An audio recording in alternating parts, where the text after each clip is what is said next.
Halo, selamat datang lagi di podcast aku Edi Tuko. Aku masih di Jogja dengan sekarang tamu pada dengan Mbak Santi. Mbak Santi adalah praktisi UMKM di bidang ekoprint. Nah, di sebelahku udah datang Mbak Santi nih. Mbak Santi, apa kabar Mbak Santi? Baik, Baik ya, Mbak Mas Santi nanti Edi. cerita ya tentang bagaimana Mbak Santi menekuni bidang ekoprint dari awal sampai sampai sukses seperti sekarang. Gimana Mbak Santi ceritanya? Baik, perkenalan diri boleh? Boleh dong, perkenalan diri dulu. Baik, pertama-tama saya perkenalkan diri dulu. Nama saya Modista Nursanti, biasa dipanggil Santi. Kemudian saya mempunyai brand Modest Art. Modis up. Iya, Modest Art itu udah dimulai dari 2014 sebenarnya, sebelum kenal EcoPrint. Jadi waktu itu saya ambil les atau kursus atau D1 kuliah singkat ya. Itu di PAPMI. Tapi itu sekolah mode PAPMI ya. itu sekolah mode. Saya ambil fashion designer, kemudian lulus dari sana saya membuka modiste, kemudian menerima pesanan baju kebaya untuk wisuda atau kebaya Jadi orang jadi udah bisa penerima bikin tamu. baju gitu udah bisa. Bisa bikin baju. Kebetulan di sana kan hanya diberi belajar secara desain. Tapi kalau praktek menjahit itu saya diajari sama saudara. Oh, gitu. Bu Darti waktu itu diajari menjahit, kemudian saya terapkan ilmu desain dan ke dalam jahitan sendiri waktu itu. Setelah 2018 itu saya dikenalkan EcoPrint, teknik EcoPrint dari Kelurahan Ngampilan. Kita ada berdua puluh person, ibu-ibu rumah tangga. Jadi diberi pelatihan EcoPrint dari Dinas Perindustrian dan UMKM waktu itu di Dinas Kota. Kemudian diberi ilmu Mereka EcoPrint. dari dinas perindustrian tadi punya program gitu. Punya program untuk memberi Semuanya free itu. free semua, mulai dari pembelian bahan, kemudian ilmunya, mentornya, itu udah dari sana. Dari 2018 akhir itu saya belajar, kemudian saya senang karena EcoPrint itu banyak warna yang dihasilkan itu macam-macam. Atau Juga mungkin tingkat kerumitan Mbak Santi, Mbak. Kan tingkat kerumitannya beda sama batik tulis. beda, Iya kan? ya. Mungkin di situ Tantangannya juga. ada juga tantangan Ada juga dua. tantangan. Karena batik tulis juga saya tidak asing lagi. Kebetulan ibu itu selain dulunya penari bedoyo juga kan pembatik di keraton juga. Jadi dari kecil sudah Jadi emang Mbak melihat Santi ini udah ada gen ya, gen seni ya. ya, ya Dan kebetulan dari kecil ini tadi ada. kemarin cerita katanya Kemudian apa kakak juga yang pelukis, di sana yang di yang IKJ di IKJ itu om juga Om di itu dunia Om ternyata film. di dunia film tuh. Nah, Ya, ternyata Mbak Santi ternyata udah pewarisi gen dari atas-atasnya itu udah ada ya, seni ya. amin.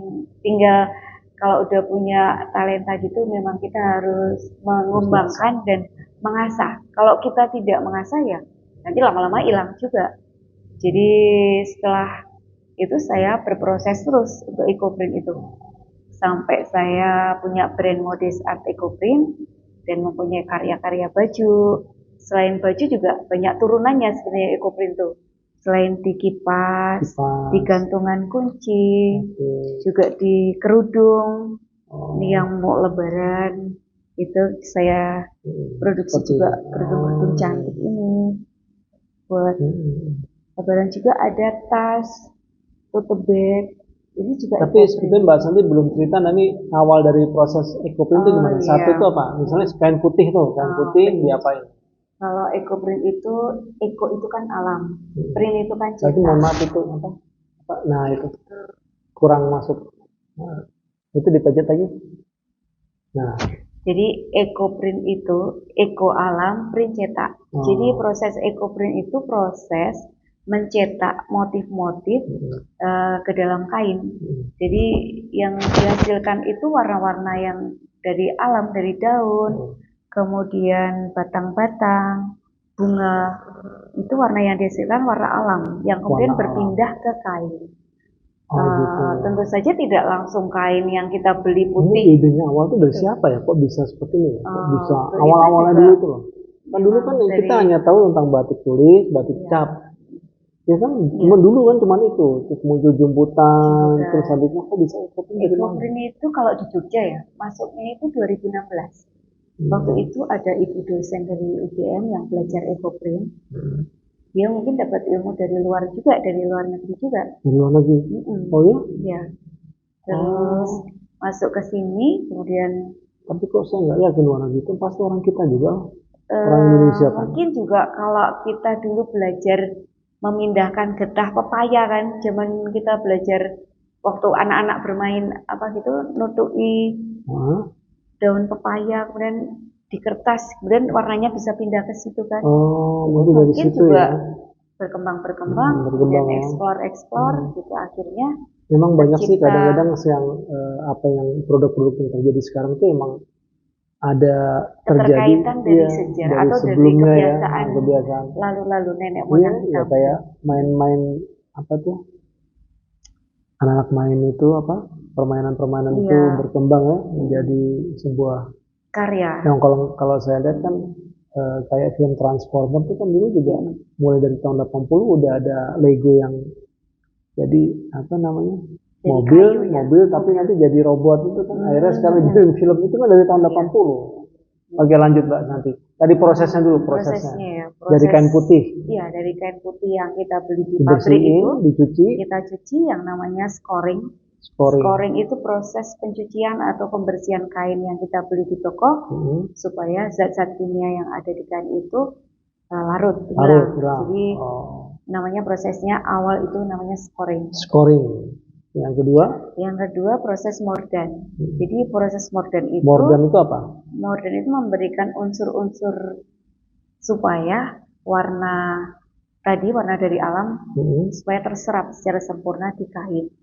Oh jadi ada larutan-larutan apa kimia ya yang dicampur ke seperti tawas, tunjung. Itu dicampur ke si kain tadi. Iya. Dengan jadi nggak cuma kain aja beli dari toko kain putih iya. langsung ditumbuk nggak gitu ya? Ya tidak kuat otomatis nanti kalau kita cuci udah hilang warna itu. Okay, memang harus ada tahap-tahap yang kita lalui itu ya scoring, ya mordan, fiksasi. Fiksasi itu setelah kita ekoprint tunggu 3 hari proses itu kita diamkan angin-angin baru kita simpan di lemari atau di dalam gitu. Setelah 3 hari baru kita fiksasi. Fiksasi itu supaya dicuci lagi. Iya, dicuci lagi. Itu dengan dari mordan tadi, mordannya berapa hari? Mordan itu semalaman. Semalaman, habis itu diangkat. Di ekoprint kan habis mordan kan dikeringin, dicuci lagi atau langsung dikeringin? Itu namanya nanti diberi larutan lagi supaya dibasahi. Jadi ada larutan lagi supaya nanti seperti tawas, kain yang sudah dimordan tadi bisa dicelup dengan tawas atau tunjung supaya bisa menyerap dari pindahan dari warna. Dari mordan itu tadi. Proses dicampur tawas ya? Iya banyak sekali sebenarnya. Salah satunya tawas. Mordan itu namanya. Habis itu kan masih basah nih. Masih basah. Habis itu dikeringin. Dikeringkan dulu. Setelah kering kita celup lagi, pembasahan lagi sebelum kita tata daun. Dicelup lagi, dibersihin lagi gitu? Bukan dibersihin, jadi dicelup saja dengan tunjung. Kalau warna daunnya pengen lebih tua. Gitu. Atau celup tawas kalau warna daunnya tetap seperti adanya. Itu hanya dicelup-celup aja selama 5 detik atau 10 hitungan lah. Dan kita peras, kita lembarkan di atas meja atau lantai ya. Otomatis bawahnya dilambarin plastik dulu supaya tidak kotor kayaknya. Baru ditata daunnya. Daunnya daun apa nih khusus? Daunnya sebenarnya bisa semuanya daun otomatis yang mempunyai tanin kuat. Mempunyai tanin kuat. Iya. Paling kuat tuh ya daun jati. Daun Afrika. Daun lanang. Namanya daun lanang. Ada daun jarak. Jarak itu ada daun jarak kepiar, jarak wulung. Kemudian banyak sekali. Ada kenikir. Kenikir itu daun ditata sesuai dengan keinginan kita ya, selera kita ya. Terus dipukul pakai itu palu kayu. Teknik. Kalau pukul itu teknik. Jadi setelah ditata, kalau kita mau teknik pounding, dipukul. Seperti ini hasilnya. Kalau mau teknik pukul. Terus kalau mau teknik steam seperti ini. Jadi setelah ditata, bisa. Jadi dalam lembaran kain tadi udah ditata daun seperti ini ya. Kita letakkan daun jati, daun lanang, daun jarak gitu. Kita setelah ditata semua, kita tutup dengan plastik. Plastik itu memberi rintangan supaya antara daun satu dengan yang lain nanti tidak saling bertabrakan. Kemudian kita gulung seperti membuat lontong. Gulungannya itu kita ikat kuat dengan tali rafia atau dengan isolasi. Itu kita steam selama 2 jam. Setelah steam 2 jam kita buka, kita hilangkan. Steam itu dikukus. Kayak kita mau bikin kue kukus itu. Steam itu ada yang kotak. Steam kukus itu bagus untuk steam ekoprint. Kemudian kita buka, daun kita hilangkan, kita angin-anginkan. Setelah 3 hari kita fiksasi, hasilnya seperti ini. Ini teknik steam. Steam. Coba lihat. Ini khusus ini buat cewek Mbak ya? Outer buat cewek. Terus berikutnya teknik yang dipukul. Yang pounding. Teknik yang round apa? Pounding. Seperti ini juga teknik pounding. Jadi kita ambil daun, kita tata. Kalau teknik pounding kita bisa berhenti sejenak. Misalnya kita mau makan dulu, kita kembali lagi, tutuk-tutuk gitu. Tapi kalau untuk steam nggak bisa. Kan satu langkah harus selesai. Jadi emang ini ya apa? Beda-beda prosesnya. Ya, buat cewek semua ya, buat cowok nggak ada ya? Buat cowok itu kemeja. Tidak saya bawa ke sini. Oh, tapi ada. Ada. Kaos ada juga. Jadi Modest Art itu membuat macam-macam. Selain dunia di fashion, juga di turunannya. Jadi ada tas, kipas, gantungan kunci, pasmina. Ini yang dikipas tuh gimana nih? Kalau kipas ini ada di atas kulit domba ekoprintnya. Jadi kan banyak ibu-ibu yang suka gerah gitu ya, kepanasan gitu. Terus karena kita berkecimpung di dunia ekoprint, kita cobalah di atas kulit domba dan lebih eksklusif dan tidak dengan yang lain kan. Kalau yang lain batik mungkin ada juga, terus kertas ada juga. Kan ekoprint belum di kulit. Ini di kulit ya? Ini di kulit. Oh, tadi ada contoh. Tapi sekarang sudah banyak juga yang membuat. Yang memproduksi. Iya. Selain Mbak Santi gitu? Iya ada. Enggak banyak tapi ada. Iya. Oh gitu. Apalagi Mbak Santi? Kemudian ini kotak ini juga dari ekoprint tapi di atas kertas. Jadi kertas itu juga bisa di ekoprint. Terutama kertas yang art paper. Terus yang glossy bisa, yang doff juga bisa. Nanti prosesnya setelah di ekoprint di coating. Kalau gini nanti Mbak Santi, kalau nanti ada yang lihat nih dari video ini ya, terus tertarik ya, tapi dia punya desain sendiri, Bisa. Jadi kita juga menerima pesanan by custom ya. Misalnya customer menginginkan warna atau daunnya dia hanya suka dengan daun jati saja, bisa. Tergantung customer pesan juga. Gitu. Lanjut yang lain Mbak Santi. Kalau ini apa? Gantungan kunci di kain, di kulit domba. Selain kulit domba nggak bisa? Kulit sapi? Bisa. Oh bisa. Iya. Apa jadi kalau di kulit itu makin bagus gitu ya? Iya, karena kan dia mengandung alam. Ini nggak akan luntur ya? Tidak.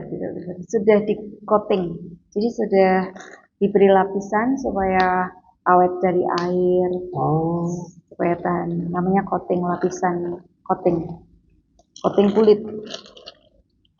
Berapa nih dijual Mbak Santi? Kalau ini ada bandrolnya ya. Ini 100 waktu kita jual di pameran Inacraft. Kebetulan kemarin baru saja pameran Inacraft ikut Modest Art ada di sana. Jadi di sana 100, tapi kalau beli langsung di Gerai Mbak Santi. Gerai Mbak Santi ini di Jogja di Jalan KS Tubun. Nah, Jalan KS Tubun itu terkenal dengan bakpia. Jadi gerainya Mbak Santi depan bakpia Java. Iya, sentra bakpia di sana. Jangan lupa nih kalau ke Jogja. Lanjut Mbak Santi, ini ada tas nih, saya lihat ada tas di bawah gimana sih? Tas tote bag ini bahannya dari kanvas, lebih tebal kanvas, juga saya pilih daun jati saja yang saya pasang. Memang karena sengaja? Karena dia besar kan, jadi lebih terlihat. Ini kalau seperti ini udah ada yang pesen, udah ada yang beli gitu? Kalau saya buat itu biasanya untuk stok. Tapi kalau pameran ya pasti terbeli lah, ada yang terbeli ya. Karena kalau kita sudah sering pameran kita harus punya stok juga. Jadi nggak grup ya kan. Kalau ada undangan pameran ke sana, kita belum ada. Ini jado-jado ya istilahnya Mbak, ini grup ya Oh kan tuh iya, bahasa Jawa grup grup ya ya kan kan tuh maaf. apa ya? Maksudnya Semuanya wah cepet-cepet iya, terburu-buru jadi ntar hasilnya nggak terburu-buru dan maksimal ya. nggak siap gitu. Ah. Iya. Terus akhirnya busu-busu gitu. Kalau ini yang jahit Mbak Santi Kalau sendiri ini atau ada penjahit khusus penjahit untuk khusus? tas. Iya. Kalau tas untuk sendiri ini juga ya? Iya, itu tas wanita ini dari kanvas juga. Saya mix dengan goni supaya Sarung lebih goni, natural. Iya. sarung goni yang buat beras. Iya, lebih yang buat, tapi sudah dipres. Ya sudah dipres. Oh lucu ya, unik ya. Warnanya seneng saya. Lebih natural Ya. lagi. Terus apa lagi Mbak Santi? Untuk pemasarannya gimana? Kalau pemasaran selain pameran-pameran, juga ada gerainya, ada di restoran Kaluna Kota Baru. Restoran Kaluna sana itu middle up gitu ya? Ya itu untuk middle up. Kalau EcoPrint memang kita harga memang tidak bisa murah ya. Jadi karena prosesnya juga tentu saja lama dan panjang, jadi kita tidak bisa langsung murah harga gitu. Jadi kita pertahankan di Kota Baru. Kota Baru. Selain itu di mana? Selain itu ada di Bandara YIA. Bandara YIA. Itu dari kan dinas. ada yang di dalam, ada yang di luar. Ini yang di dalam dari dinas. Iya, dari Galeri Kota Gede, Pasar Kota Gede. Dari Plut DIY. Sibakul, anggota Sibakul. Oh, jadi ada yang bisa disampaikan nggak Mbak Santi? Jadi kalau mungkin kan nanti ada yang lihat dari sini, saya pengen tuh barang saya ada di bandara, tapi di yang lebih eksklusif itu gimana? Harus ikut kurasi, ikut kurasi, mendaftar secara link di Sibakul tadi hanya khusus Jogja. DIY. Untuk luar itu nggak bisa ya? Tidak bisa. DIY Jogja, Sleman, Bantul, Kulon Progo itu bisa. Oke. Tentu saja dengan kurasi ya. Nah, itu ya yang penting memang produknya harus dikurasi. Mbak Santi ini udah panjang banget, tadi udah cerita tentang, terus ada dimasuk di majalah Kabaya. Oh iya, majalah Kabaya 2020, edisi 2020. Modesart ada di sini waktu itu masih konsentrasinya di EcoPrint dengan mix lurik dan tenun. Mix cantik EcoPrint dengan lurik dan tenun. Ya, ini karya-karya saya. Kenakan model, ada yang buat hijaber, ada yang tunik. Ini unik karena tidak ada yang sama. Jadi ini semua udah pada laku. Sudah laku. Iya. Dalam mempromosikan dan memasarkan produk-produknya, Modesart by Santi aktif mengikuti berbagai pameran batik yang mandiri atau dari Dinas Koperasi UMKM. Kemarin terakhir fashion show di Pakuwon. Pakuwon ya? Iya, Ramadan. Oke, nanti saya cantumin filmnya dikit ya, karena saya sempat menyaksikan kemarin waktu di Pakuwon ya. Oke, nanti Sohib nanti aku sampaikan sedikit fashion show-nya itu kemarin di Pakuwon. Lanjut Mbak Santi, apa lagi nih? Udah semua? Mungkin kalau bagi sahabat yang mau kursus atau mau belajar bisa juga. Jadi kita terima kelas privat atau secara grup. Yang sering itu dari sekolah. Ada tentu saja ada biayanya.